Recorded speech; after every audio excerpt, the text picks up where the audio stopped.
বন্ধুরা, আজকে বাজারে মাছ কিনতে গিয়ে এখানে ইলিশ মাছ দেখতে পেলাম।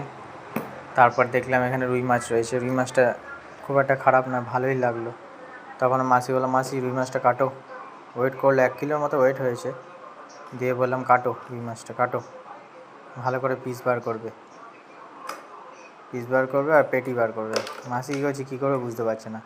আবার একটা ইলিশ মাছ ওয়েট করলো। এবার আমি বললাম, দেরি হয়ে যাচ্ছে, তুমি কাটো কাটো, পেটি বার করো মাছের।